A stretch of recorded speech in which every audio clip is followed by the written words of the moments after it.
Assalamualaikum warahmatullahi wabarakatuh. Yang terhormat dosen pembimbing teori dan apresiasi prosa fiksi Ibu Ernani SPD MPD beserta teman-teman yang saya banggakan. Puji syukur marilah kita panjatkan kepada Allah Subhanahu wa taala atas rahmat kesehatan dan selawat serta salam semoga dapat tercurahkan kepada Rasulullah Shallallahu alaihi wasallam. Baiklah, pada kesempatan kali ini saya akan mempresentasikan hasil analisis saya, analisis sebuah novel di mana ada lirik lagunya ya. Novel itu sudah difilmkan, ditayangkan di film, dimana lirik lagunya itu ayat-ayat cinta bercerita ketika ku bersujud. Ya, benar sekali. Jadi di sini saya memilih atau menganalisis sebuah novel ayat-ayat cinta karya Habibur Rahman El Shiraz. Nah, di mana novel ayat-ayat cinta ini terdiri dari 418 halaman. Dimana di sini saya apa sih jadi yang membelatar belakangi saya memilih novel tersebut. Jadi di dalam novel ayat-ayat cinta karya Habibur Rahman El Shiraz ini, dimana merupakan salah satu hasil imajinatif seorang pengarangnya, yaitu dimana pengarang dalam novel ayat-ayat cinta ini menceritakan pengalaman hidup manusia berdasarkan situasi dan kondisinya, berdasarkan kehidupan sehari-hari mereka. Nah, di mana di sini menceritakan tokoh utamanya yang bernama Fahri.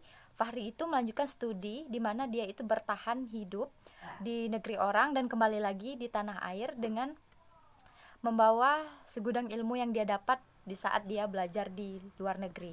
Nah, di sini di mana pada dasarnya di sini di ayat-ayat cinta ini terdapat postkolonialisme atau mengenai sejarah ya, di mana pada dasarnya ini menegaskan tentang perjuangan yang muncul ketika satu budaya didominasi dengan budaya lain. Nah, di sini kajian yang relevannya itu mengenai di mana fokus penelitian ini yaitu adalah tentang hiberitas ya. Hiberitas tokoh utama pada novel ayat-ayat cinta, di mana dengan pisau bedahnya menggunakan postkolonial. Nah, hiberitas pada postkolonial ini mengacu kepada pertukaran atau silang budaya yang tidak hanya berfokus kepada produk paduan budaya itu sendiri, tetapi lebih kepada bagaimana produk budaya itu ditempatkan dalam ruang sosial dan historis di bawah kolonialisme dan menjadi penolakan atas kekuasaan kolonial. Selanjutnya mengenai lampiran. Nah, di mana lampiran di sini mengenai sinopsis cerita ayat-ayat cinta. Cerita singkat ya, sedikit di sini di mana di dalam novel ayat-ayat cinta ini menceritakan kehidupan tokoh utama yaitu yang bernama Fahri. Di mana Fahri ini dia ini merupakan mahasiswa asal Indonesia yang akan menyelesaikan gelar magisternya itu di Universitas Al-Azhar di Mesir ya. Dimana dia itu tinggal di apartemen bersama mahasiswa lainnya. Dalam kehidupan sehari-hari itu Fahri itu selalu berusaha untuk menolong sesama temannya, saling membantu. Nah, dimana di sini juga dimana ia bertahan hidup itu dengan menjadi penerjemah buku-buku agama si Fahri ini. Nah, dimana dia juga adalah laki-laki yang hampir sempurna. Dia itu tidak mengenal yang namanya cinta sebelum dia menikah. Nah, karena Fahri itu menyadari bahwa dia itu terlahir dari keluarga yang kurang mampu. Jadi dia tidak mungkin bisa berpikir dia ya untuk bisa menghidupi pendamping hidupnya nanti jika dia menikah. Nah, lanjut cerita ya, di mana di sini seorang guru, di mana gurunya Fahri itu dia itu menjodohkan si Fahri dengan anaknya yang bernama Aisyah. Setelah itu mereka menikah, di mana Aisyah ini merupakan gadis Mesir keturunan orang yang terpandang. Nah, jadi kehidupan Fahri banyak berubah setelah menikah dengan Aisyah. Nah, setelah mereka menikah, di mana ada suatu problem atau suatu konflik di mana seseorang yang ditolong oleh si Fahri itu yang bernama Naura itu dia itu menuduh atau memfitnah si Fahri bahwa si Naura itu bilang kepada orang itu bahwa si Fahri itu menghamili dia. Jadi untuk itu si Fahri itu mengenai terdapat kasus ya, si Fahri itu dimasukkan ke dalam penjara. Singkat cerita di mana di sini di mana Fahri itu dia itu hanya pasrah menjalani kehidupannya di dalam penjara tersebut. Dan Aisyah itu merasa tidak berdaya di saat orang yang dia cintai itu merasa di dalam kesulitan. Nah, selanjutnya di sini singkat cerita lagi ya, karena itu jalan satu-satunya di mana Fahri itu harus menikahi si Maria. Nah, Maria itu merupakan orang yang akrab dengan Fahri, di mana Maria itu posisinya dia itu lagi downs, lagi sakit dan di rumah sakit, tetapi eh, yang jalan satu-satunya untuk membuat psikologis Maria itu membaik, Maria itu ingin menikah dengan si Fahri. Jadi untuk itu si Fahri dan Maria itu menikah. Dan singkat cerita lagi ya, dimana cerita ini berakhir, cerita novel ini berakhir dengan membuat tokoh dimana Maria itu meninggal, dan sehingga kehidupan suami istri Fahri dan Aisyah itu berakhir dengan bahagia. Mungkin hanya itu saja tentang sinopsisnya.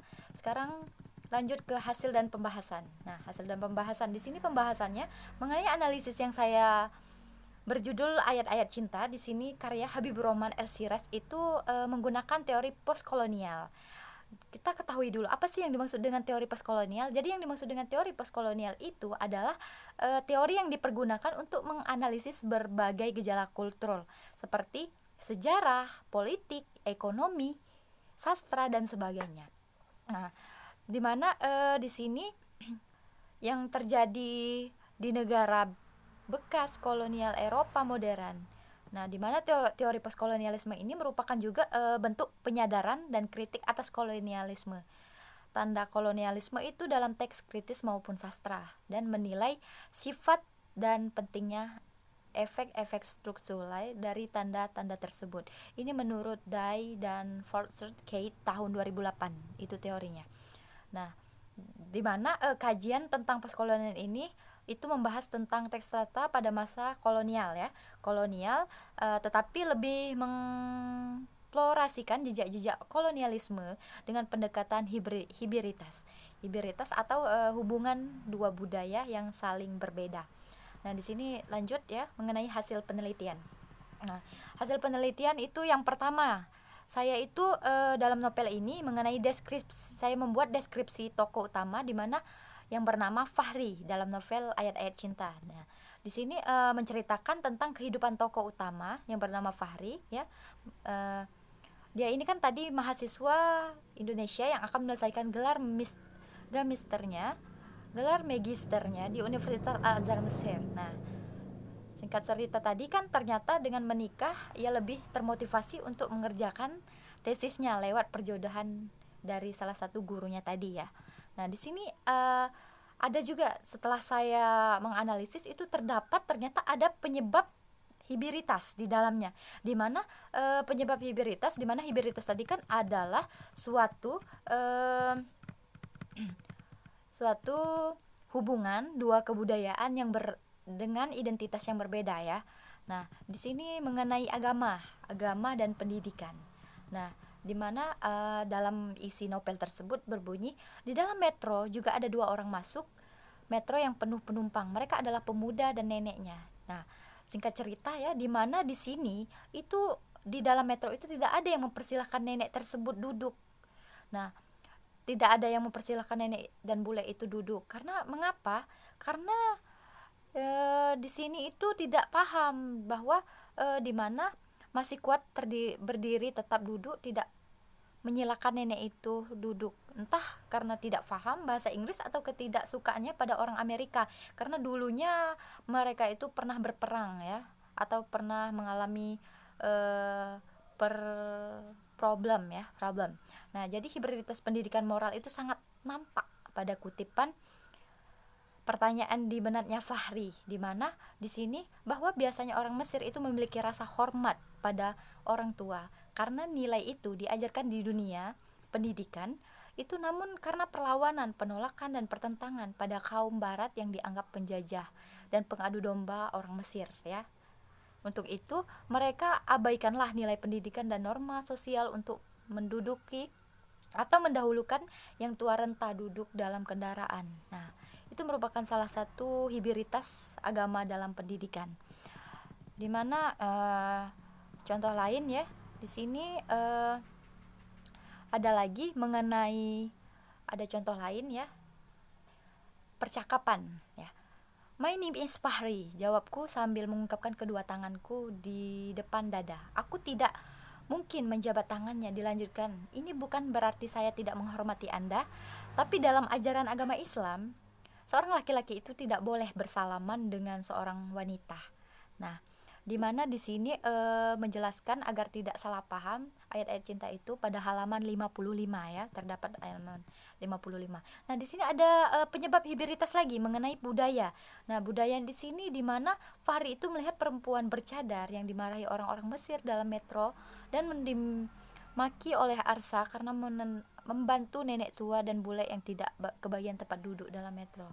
Nah, di sini terlihat bahwa Fahri itu sebagai orang Indonesia dapat hidup di negeri Mesir. Ia memiliki sikap menghargai, menghormati, dan toleran dengan masyarakat Mesir yang berbeda ras, bangsa, dan budaya, terkait dengan kutipan dari novel di atas ya. Pada halaman 44. Nah, di sini ada lagi penyebab hiberitasnya, yaitu pada bahasa. Di mana di sini itu bahasa yang tertuang dalam kutipan di dalam novel ini, yaitu mengenai bahasa Arab, di mana dia berbicara, jadwalku mengaji pada syaikh yang terkenal sangat disiplin seminggu 2 kali, Ahad dan Rabu. Nah, pada itu pada novel Ayat-ayat Cinta halaman 16. Selanjutnya lagi ada bahasa Inggris ya, bahasa Inggris. Hi Indonesian, thanks for everything. My name is Eller Alisa. Nah, oh, you are welcome. My name is Fahri. Itu pada halaman 54. Dan dijawab dengan congratulations, my she is taster. She is the quest with bubble of good vibe. Nah, itu yang terdapat pada halaman 110. Ada lagi di sini penyebab hiberitasnya di bahasa Jerman. Bahasa Jermannya yang berbunyi Sprecher sie dort. Tanyanya dengan bahasa Jerman. Ku jawab, ya, ini. Alhamdulillah, jawabku tenang.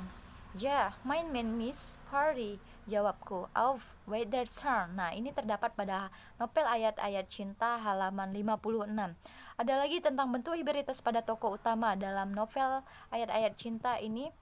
Yang pertama, ambivalensi pada tokoh utama itu dalam novel ACC ini, atau sering singkatan dari ACC, yaitu Ayat-ayat Cinta, latar tempat dan dapat memberikan gambaran kepada pembaca tentang keberadaan tokoh cerita tersebut ya. Nah, lanjut cerita lagi, di mana di sini dapat juga terdapat pada kutipan ya, sebuah kutipan di mana di sini yang berbunyi, Arsab itu warga Mesir asli, menoleh ke kanan dengan memandang 3 bule yang berpakaian tidak sopan dengan raut yang tidak senang. Tiba-tiba berteriak emosi, ya Amir Kainun, la nauta'ala alaikum. Nah, tindakan Arsab itu menghina-hina 3 turis tersebut, di mana sangat aku sesalkan, tidak hanya justru jauh dari etika Al-Quran. Nah, dan telah kami muliakan anak keturunan Adam. Jika Tuhan memuliakan manusia, kenapa masih ada manusia yang melaknat dan mencaci semua manusia apabila merasa lebih tinggi martabatnya dari Tuhan? Itu Ayat-ayat Cinta pada halaman 40. Nah, di mana ada satu lagi kutipan ya. Ketika 3 bule masuk pintu metro, persis anak-anak ayam yang kaget atas kedatangan musang di kandangnya. Di mana kursinya itu wajah-wajah orang Mesir itu raut-raut kurang simpati dan tidak senang apabila pakaian perempuan muda itu Amerika Serikat itu tidak sopan. Nah, di mana di antara 2 kutipan tersebut itu tentang pertentangan batin Fahri di atas itu menunjukkan hiberitas ambivalensi, kebencian orang Mesir pada orang Barat atau Amerika yang dianggapnya sebagai pengadu domba umat Islam dengan umat Kristen Koptik. Nah, selanjutnya lagi ada ambiguitas identitas pada tokoh Ayat-ayat Cinta di sini, yaitu mengenai kajian Bahbah dalam usaha menghilangkan jejak kolonial dengan menaikkan bangsa terjajah, bangsa sendiri menjadi tuan rumah di negaranya. Hal tersebut karena adanya dorongan dengan bangsa kolonial yang masih bersama Yantan tanpa sadar di dalam identitas anak bangsa. Nah, di sini ada kutipan pada halaman 38 ya. Aku tersenyum pada Arsab sambil bergurau, Arsab orang Mesir asli, mau titip pesan pada Presiden Amerika enggak? Apa maksudmu? Tanya Arsab. Itu mumpung ada orang Amerika. Minggu depan mungkin mereka sudah balik ke negaranya. Kau bisa titip pesan kepada mereka agar mereka tidak bertindak bodoh seperti yang kau katakan tadi.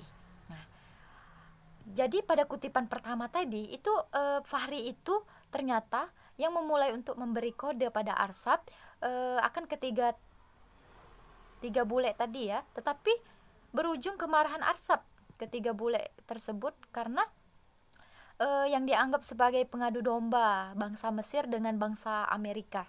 Nah, di sini ada ambiguitasnya. Itu yang pertama, bahwa semua manusia itu sama di mata Allah. Satu ajaran agama Islam yang begitu digunakan oleh Fahri. Nah, tapi saat melihat tiga bule berpakaian kurang sopan, itu mencoba menyindir dengan kata salam kepada Presiden Amerika. Nah, itu sangat tampak sekali ya. Nah, di mana kutipan kedua juga ada ambiguitas yang terjadi, itu adalah keinginan kuat menolong atas dasar nilai agama, nilai sosial dan nilai kesetaraan, mendapat perlakuan yang baik, tetapi terhenti oleh karena bayang-bayang masuk penjara karena terlalu ikut campur dengan urusan tangannya ya. Namun ada gerakan lain yang dilakukan Fahri agar tetap bisa menolong Naura, yaitu dengan meminta tolong pada Maria untuk membantu Naura, karena cara yang terbaik bagi Fahri itu untuk menghindari perseteruan dengan warga asli Mesir. Nah, di sini yang terakhir yaitu penutup kesimpulannya, di mana salah satu alasan adanya postkolonial pengalaman migrasi yang dialami oleh tokoh Fahri postkolonial pada novel Ayat-Ayat Cinta ini jadi disebabkan oleh multikultur agama ya, di mana multikultur agama ada juga pendidikan, bahasa dan budayanya. Nah, migrasi menyebabkan munculnya simbol dan ambiguitas identitas dan ambivalensi itu mewarnai hibriditas di lokasi kolonial. Pengalaman tersebut menjadi titik anti kolonial yang kemudian dikonstruksikan menjadi postkolonial. Nah, selanjutnya di sini ada juga di mana hal tersebut karena adanya dorongan dengan bangsa kolonial yang masih bermayam tanpa sadar di dalam identitas anak bangsa. Postkolonial itu pada novel Ayat-Ayat Cinta ini disebabkan oleh multikultur yang saya bilangkan tadi. Yang pertama agama, yang kedua pendidikan, yang ketiga bahasa, dan yang terakhir itu budaya. Atas uraian yang saya uraikan tadi, di mana saya membuktikan bahwa mendalami karakteristik sang tokoh itu harus pula dialami dengan struktur kepribadiannya secara detail ya. Artinya itu di mana tokoh Fahri ini dideskripsikan perannya dalam kehidupan seseorang migran di Mesir yang mengalami juga rasa dijajah dan menjajah. Nah, di sini saran saya, semoga dalam novel Ayat Cinta Habibur Rahman El-Shiraz ini harusnya pendidik pada mata pelajaran bahasa Indonesia itu lebih menugaskan peserta didiknya untuk membaca keseluruhan novel, bukan hanya kutipannya saja ya, agar tujuannya untuk dapat mendeskripsikan atau memahami isi novel dengan baik dan dapat mengambil manfaatnya. Baiklah, mungkin hanya itu saja yang dapat saya sampaikan mengenai hasil analisis novel Ayat-Ayat Cinta karya Habibur Rahman El-Shiraz. Kepada Tuhan saya mohon maaf. Saya akhiri, wabillahi taufiq wal hidayah. Wassalamualaikum warahmatullahi wabarakatuh.